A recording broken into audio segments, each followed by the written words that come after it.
আপনাদেরকে স্বাগত জানাচ্ছি। আমি ফিরোজ তোহা। শুরুতেই আরবে কেবলস সংবাদ শিরোনাম।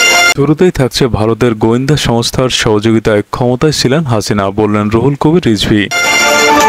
এছাড়াও থাকছে শেখ হাসিনার ছেলে জয় ও মেয়ে পুতুলের ব্যাংক হিসাব জব্দ। আরও থাকছে যত কিছু অন্যায় হয়েছে তার 90 ভাগ করেছে শেখ হাসিনা, বললেন কাদের সিদ্দিকী।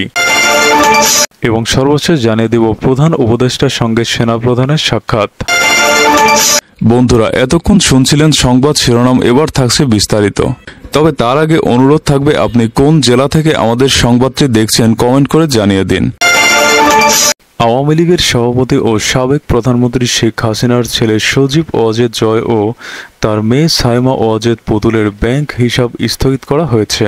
জয় ও পুতুলের সঙ্গে শেখ রেহানার ছেলে রাদওয়ান মুজিব সিদ্দিকী ববির ব্যাংক হিসাব স্থগিত করতে বলা হয়েছে। শেখ পরিবারের এই 3 সদস্যের পাশাপাশি সাবেক বিদ্যুৎ প্রতিমন্ত্রী নসরুল হামিদ এবং আওয়ামী লীগের গবেষণা প্রতিষ্ঠান centre for research and information ও CRI ইয়ং বাংলা প্রজেক্টের নামে থাকা ব্যাংক হিসাবও জব্দের নির্দেশ দেওয়া হয়েছে।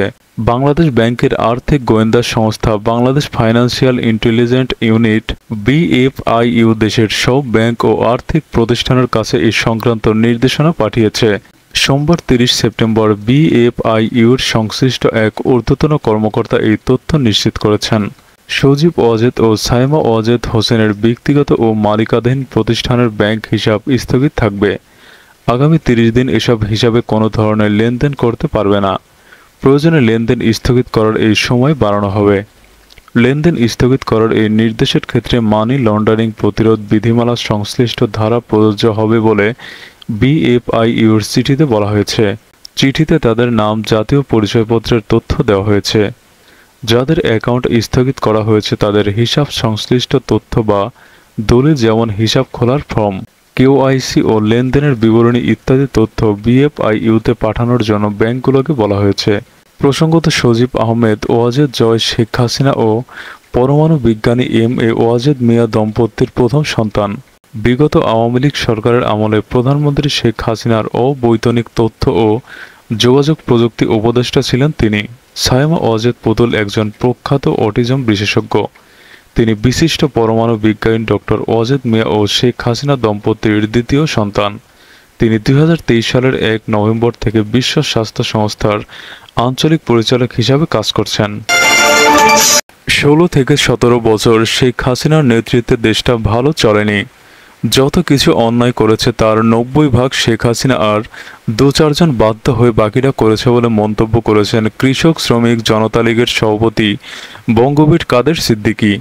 মঙ্গলবার দুপুরে কক্সবাজার ডাকাতদের হামলায় নিহত লেফটেন্যান্ট তানজিম সারোয়ারের বাসায় সমবেদনা জানাতে গিয়ে কাদের সিদ্দিকী এই মন্তব্য করেন। কাদের সিদ্দিকী বলেন, সমাজটাকে বদলাতে হবে। অল্প কদিনের মধ্যে একটি বিরাট পরিবর্তন হয়েছে, এটাকে মহাবিপ্লব বলা চলে।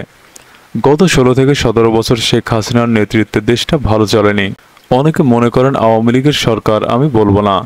আওয়ামী লীগের সরকারও ছিল না, মানুষের সরকারও ছিল না, শেখ হাসিনা সরকার ছিল এবং যত কিছু অন্যায় করেছে তার 90 ভাগ শেখ হাসিনা, বাকি বাধ্য হয়ে হয়তো 2-4 জন করেছে। এর পরিবর্তন দরকার। এই বিপ্লব যদি ব্যর্থ হয় তাহলে ভবিষ্যৎ আন্দোলনের জন্য অন্ধকার। সেই জন্য বৈষম্য বিরোধী জনতার আন্দোলনের সফলতা ধরে রাখতে হবে।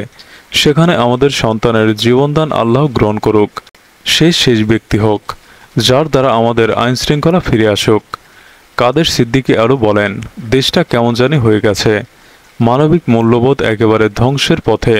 একটা সেনাবাহিনীর গায়ে ডাকাত ও লস্কর চোর আঘাত হানতে পারে, তাহলে বুঝতে হবে সমাজে আইন কানুন বলতে কিছুই নেই। আমি এটাকে কোনো গুরুত্ব দিতাম না। যদি একটা সাধারণ মানুষ হতো, তার পেছনে ছোরা মারতে, চাকু মারছে বা দা দিয়ে আঘাত করছে। কিন্তু সেনাবাহিনীর পোশাক পরা একজন মানুষের গায়ে দুষ্কৃতকারীরা যখন আঘাত হানতে পারে বা সাহস পায়, তখন বুঝতে হবে আইন শৃঙ্খলা বলে অথবা দেশের শাসন ব্যবস্থার প্রতি মানুষের যে একটা শ্রদ্ধা, ভালোবাসা ও দুষ্ট লোকের যে ভয় থাকে তা কিছুই নেই। এক প্রশ্নের জবাবে কাদের সিদ্দিকী বলেন, আমি রাজনীতিকে ইবাদতের মতো মনে করি, রাজনীতি করি। এজন্য আমি প্রচুর সম্মান পেয়েছি, প্রচুর অসম্মানও পেয়েছি, গালাগালিও শুনেছি। এতদিন বেঁচে না থাকলে আমি গালাগালি শুনতাম না। আমি যদি 71 এর যুদ্ধ করতে না পারতাম, যারা গালিগালাজ করেন তাদের অধিকাংশের জন্ম হয়তো পাকিস্তানের জারজ হিসাবে হতে পারত। অন্তর্বর্তী সরকারের প্রধান উপদেষ্টা অধ্যাপক ডক্টর মোহাম্মদ ইউনূসের সঙ্গে সৌজন্য সাক্ষাৎ করেছেন সেনাবাহিনীর প্রধান জেনারেল ওয়াকারুজ্জামান। মঙ্গলবার ১ অক্টোবর দুপুরের প্রধান উপদেষ্টার সরকারি বাসভবন যমুনায় তাদের মধ্যে সাক্ষাৎ হয়েছে। এক বার্তায় এই তথ্য জানিয়েছে প্রধান উপদেষ্টার প্রেস উইং। বার্তায় জানানো হয়েছে, সেনাবাহিনীর প্রধান জেনারেল ওয়াকারুজ্জামান প্রধান উপদেষ্টা অধ্যাপক মোহাম্মদ ডক্টর ইউনূসের সঙ্গে তার কার্যালয়ে সৌজন্য সাক্ষাৎ করেছেন। এর আগে ২২ সেপ্টেম্বর সেনাবাহিনীর প্রধান জেনারেল ওয়াকারুজ্জামান প্রধান উপদেষ্টা অধ্যাপক মোহাম্মদ ইউনূসের সঙ্গে সাক্ষাৎ করেছিলেন। পার্শ্ববর্তী দেশ ভারতের গোয়েন্দা সংস্থা র এর সহযোগিতায় সাবেক প্রধানমন্ত্রী শেখ হাসিনা ক্ষমতায় ছিলেন বলে মন্তব্য করেছেন বিএনপির সিনিয়র যুগ্ম মহাসচিব অ্যাডভোকেট রুহুল কবির রিজভী। তিনি বলেন, শেখ হাসিনাকে ক্ষমতায় থাকতে ভারতের র সহযোগিতা করেছে। ভারতের গোয়েন্দা সংস্থার উপর নির্ভরশীল ছিলেন তিনি। শেখ হাসিনা মানতেন র তাকে ক্ষমতায় টিকিয়ে রাখবে, এজন্য কেউ ভারতের বিরুদ্ধে টু শব্দ করলে তার রক্ষা ছিল না। মঙ্গলবার দুপুরে নয়াপল্টনে বিএনপির কেন্দ্রীয় কার্যালয়ের সামনে এক অনুষ্ঠানে প্রধান অতিথির বক্তব্যে তিনি এসব কথা বলেন। এই অনুষ্ঠানে বৈষম্য বিরোধী আন্দোলনে মৃত্যুর মুখ থেকে ফিরে আসা রিকশাচালক সাইফুল ইসলামকে নতুন রিকশা দিয়েছে আমরা বিএনপি পরিবার। রিকশাটি কিনতে অর্থ সহযোগিতা করেছেন বিএনপির নির্বাহী কমিটির সদস্য শেখ রবিউল আলম রবি। অনুষ্ঠানে রিজভী বলেন, শেখ হাসিনার উপহার গণতন্ত্রের কথা বললে হাত পা ভেঙে দেওয়া, গুম খুনের শিকার হওয়া। শেখ হাসিনার গুম থেকে এমপি ওয়ার্ড কাউন্সিলরের কেউ রেহাই পায়নি। এগুলো সব করেছেন আইনশৃঙ্খলা রক্ষাকারী বাহিনী দিয়ে। এত দুর্নীতি লুটপাট করেছেন কিন্তু কাউকে টু শব্দ পর্যন্ত করতে দেননি। তিনি বলেন, শেখ হাসিনা হয়তো জানতেন কোনো একদিন পালিয়ে যেতে হতে পারে, তাই তিনি তার কাছের আত্মীয় ও লোকদের দিয়ে টাকা লুটপাট করে বিদেশে পাচার করেছেন।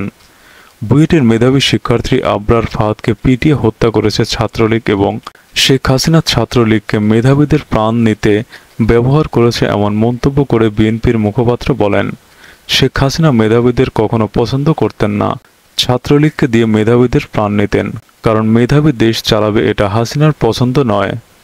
অন্তর্বর্তী সরকারের প্রতি প্রশ্ন তুলে রিজভী বলেন, আপনাদের ভয় কিসে? আপনারা এখনো হাসিনার দোসরদের কেন ধরছেন না, পদচ্যুত করছেন না? ইউনিয়ন পরিষদের চেয়ারম্যান বিলুপ্ত করছেন না কেন? এরাই তো খনি গুন্ডা, এদের হাতে শহীদ হয়েছে আমাদের ছাত্র জনতা।